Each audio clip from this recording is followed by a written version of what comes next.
안녕하세요. 하미교회 손호일 목사입니다. 오늘 성경 말씀은 마태복음 8장 1절로 4절입니다.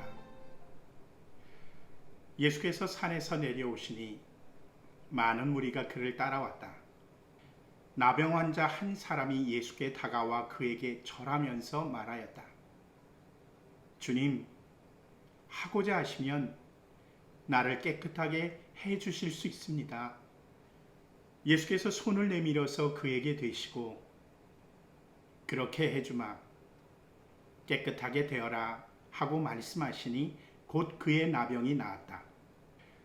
예수께서 그에게 말씀하시기를 아무에게 아무 말도 하지 말아라.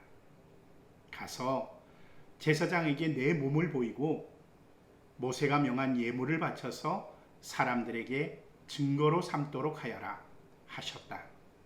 인간이라면 누구나가 기적을 바랍니다. 기적은 상식을 벗어난 기이하고 놀라운 일이라고 정의할 수 있겠죠. 종교적으로는 신의 힘을 통하여 이루어지는 불가사의한 힘을 의미합니다. 사람에게 찾아오는 많은 일 가운데 누구나 극한 상황을 맞이하게 되면 기적을 바라고 기도할 수밖에 없어요. 저도 너무나 많이 기적을 바라고 기도했고 하나님께서는 그 기도를 들으시고 기적을 베풀어 주기도 하셨습니다. 그래서 병도 나았고요. 어려운 일도 해결할 수가 있었습니다. 정말 여러 번 기적을 체험했어요. 하지만 여전히 저는 이 시간이 되어도 기적을 또한 바라고 있습니다. 기적은 아무리 찾아와도 다시 기적을 기대하게 되는 것 같아요. 인생을 살면서 사람들이 수많은 일들을 만나고 문제에 부닥치기 때문이죠. 그래서일까 기적은 바라지 않는 것이 바람직한 것 같습니다. 하지만 그래도 기적은 오늘 일어났으면 좋겠어요. 여러분들도 동감하시죠? 예수님께서 산에서 하나님의 말씀을 모인 이들에게 열정적으로 전하시고 사람들이 다 놀라는 가운데 힘들지만 산에서 내려오셨습니다.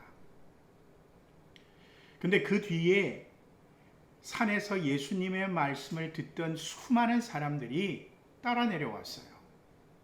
그렇게 예수님께서 지친 몸을 이끌고 산을 내려오고 있는 그때에 한 나병 환자가 예수님 앞으로 달려나와서는 납작 엎드려 절을 합니다.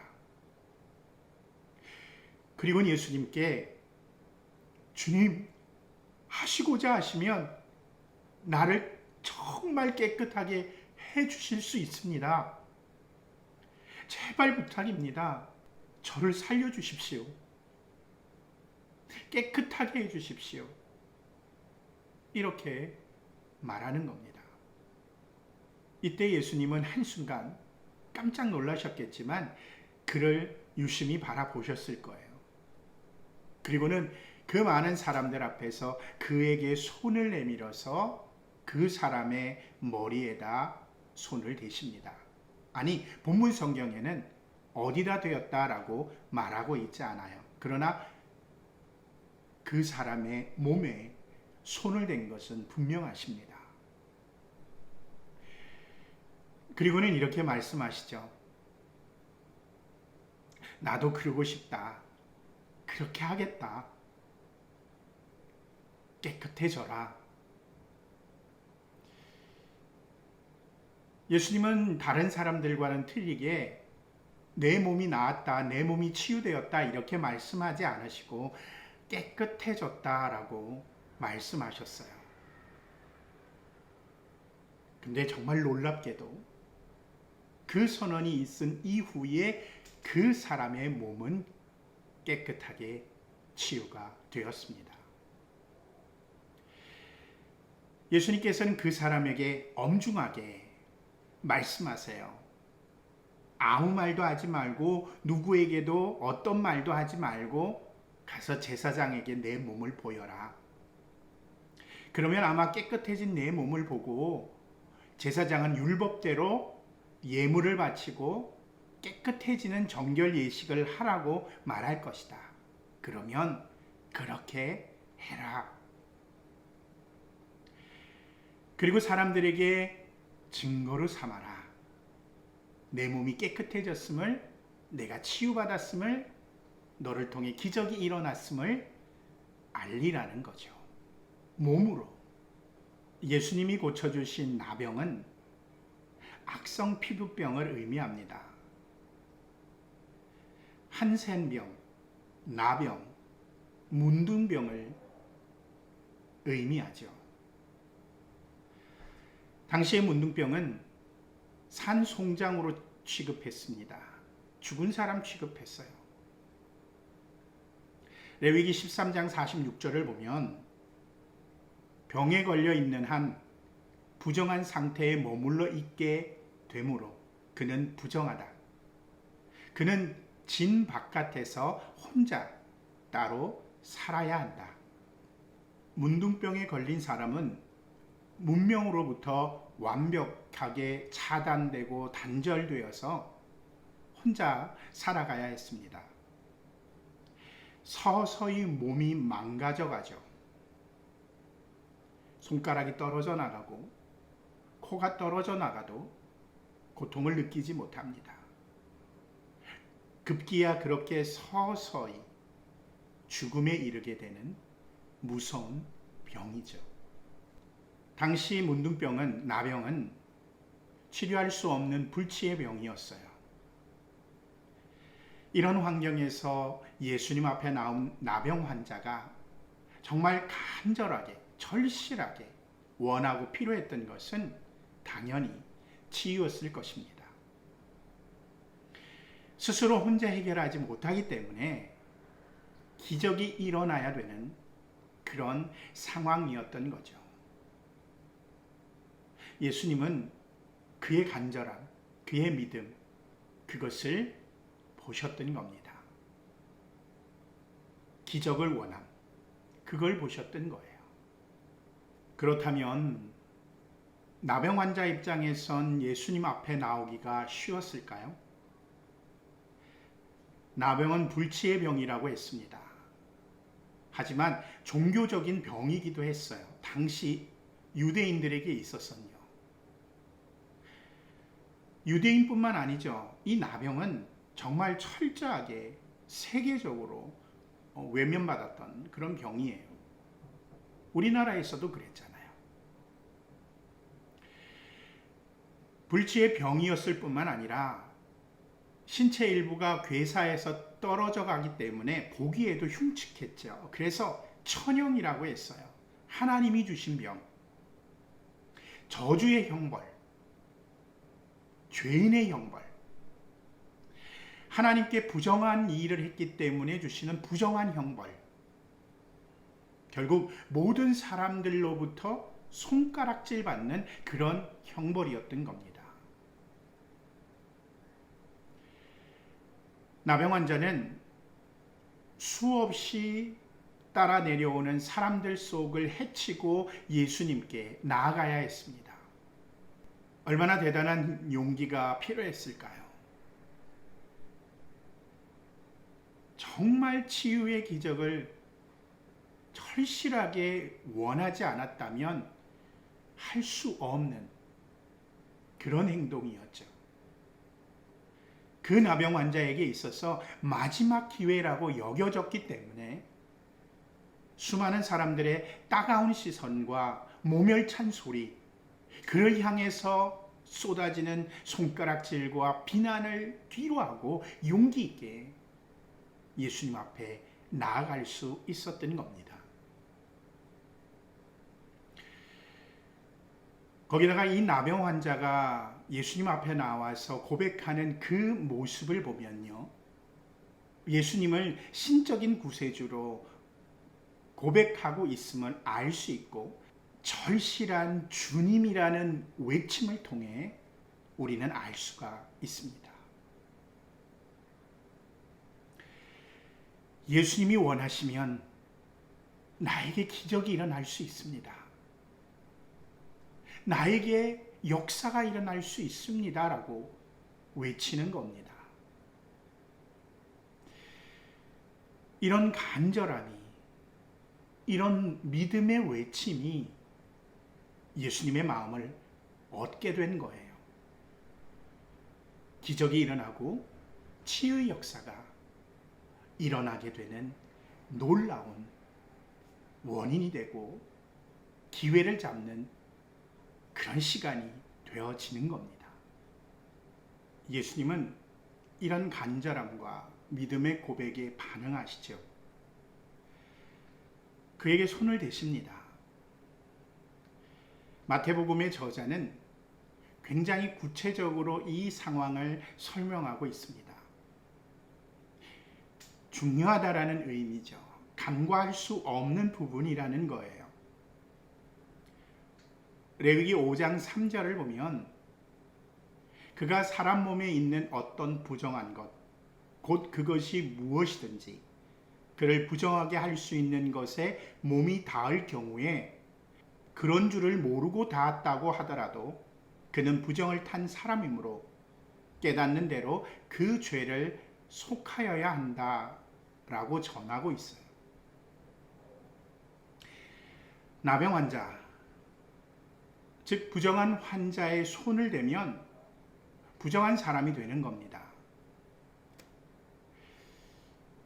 예수님이 그걸 모르셨을까요? 하지만 외면적 부정을 신경 쓰지 않는 예수님의 모습을 우리는 발견하게 되죠. 예수님은 율법을 뛰어넘는 분이며 생명을 사랑하는 분이기에 죄를 용서하러 오신 분이기에 은혜를 베푸시는 겁니다.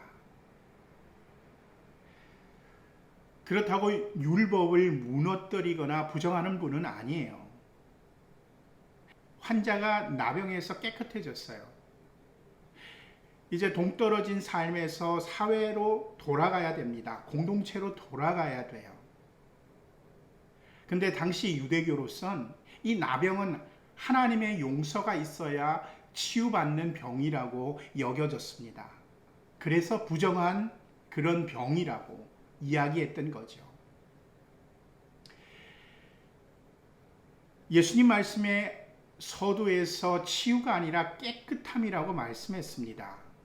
이것은 죄로부터의 용서를 선포하고 있는 거예요. 죄의 용서를 환자에게 선포할 때에 몸의 질병도 떠나갔던 겁니다. 그래서 율법에 있는 대로 제사장에게 보이고 하나님 앞에 정결 예물을 드려서 그것을 사람들의 증거로 삼아 공동체 사회로 돌아가라고 말씀하고 있는 거죠. 율법의 파괴가 아니라 율법을 뛰어넘는 그 율법을 포함하는, 그래서 율법을 지키면서도 그것을 뛰어넘는 예수님의 놀라운 은혜를 보여주고 있는 겁니다. 하지만 사람들의 오해를 피하고자 조용히 해라, 내가 너를 고쳐주었다라고 말하지 말아라 라는 말을 덧붙이고 있는 거죠. 예수님은 기적을 바라는 사람에게 기적을 베풀어 주십니다. 근데 성경은 이 사람의 이후를 설명하지 않고 있어요. 하지만 여러분들과 저의 인생에 빗대어서 이 사람이 그의 인생을 살아나가면서 또 다른 기적을 필요로 하지 않았을까요? 아닐 거예요. 분명히 다른 인생의 어려움을 직면하게 되었을 것이고 또 기적이 필요했을 것입니다. 그게 인간이 사는 생애이기 때문에 그렇죠. 그렇다고 예수님께서 계속해서 이 사람의 기적을 베풀어 주셨을까요? 아닐 거예요. 기억에는 남아있지만 또다시 만나서 그 인생에 개입하시면서 문제를 해결해 주지는 않으셨을 겁니다. 우리가 기적을 바라야 하지만 또한 기적을 바라지 말아야 하는 이유가 여기에 있어요. 인생에 있어서 기적이 필요한 경우는 수많이 일어납니다. 수없이 일어나요. 주님께서는 우리들에게 그래서 기적을 베풀어 주실 때가 있고 베풀어 주지 않으실 때가 있습니다. 기적만을 바라게 되면 기적이 일어나지 않을 때 주님을 원망하고 그리고 주님 앞에 한탄하기 쉬워집니다. 그래서 기적은 바라는 것이 아니에요. 아니, 우리는 기적을 바라지 말아야 합니다. 우린 기적을 바라지 말아야 되지만 예수님의 은혜는 구해야 돼요. 예수님은 죄인을 찾아오셨습니다. 어려움을 겪고 있는 인생을 찾아오셨어요. 예수님은 모든 사람에게 은혜를 베풀어 주십니다. 당신의 제자이든 그렇지 않든 자신을 믿든 그렇지 않든 누구에게나 하나님의 말씀과 당신의 십자가의 은혜를 베풀어 주세요. 기적이 아니라 은혜를 통해서 우리가 죄에서 멸망에서 죽음에서 해방되도록 하시는 겁니다. 우리가 바라는 기적이 아니라 예수님의 방법으로 이룩하기를 원하시는 거예요. 우리가 바라는 기적이 이루어지지 않아도 그 예수님의 은혜로 우리는 예수님을 원망하지 않게 됩니다. 그래서 어려워도 없어도 육체의 죽음이 와도 우리는 그 예수님의 은혜로 인해서 담담하게 맞이할 수가 있는 거예요. 우리의 삶을 살아갈 수 있는 겁니다. 사랑하는 성도 여러분, 여전히 저와 여러분은 기적을 바라고 있습니다.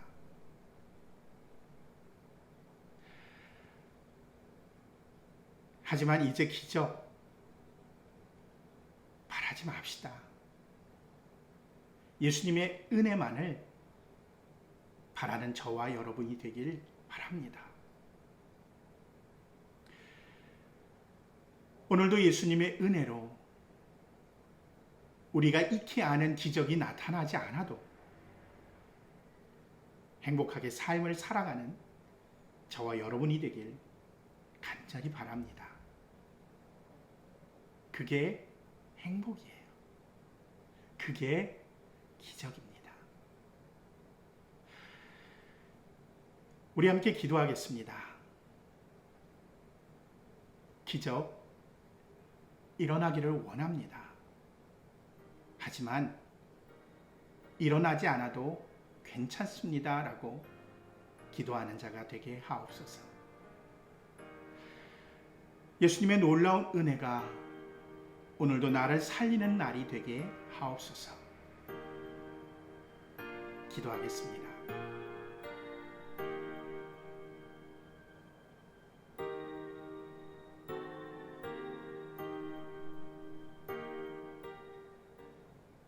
수해로 인해서 많은 이들이 아파하고 힘들어하고 있어요. 그 고통을 함께 나누는 한 주간이 되었으면 좋겠습니다. 몸 건강하시고 다음 주에 뵙겠습니다.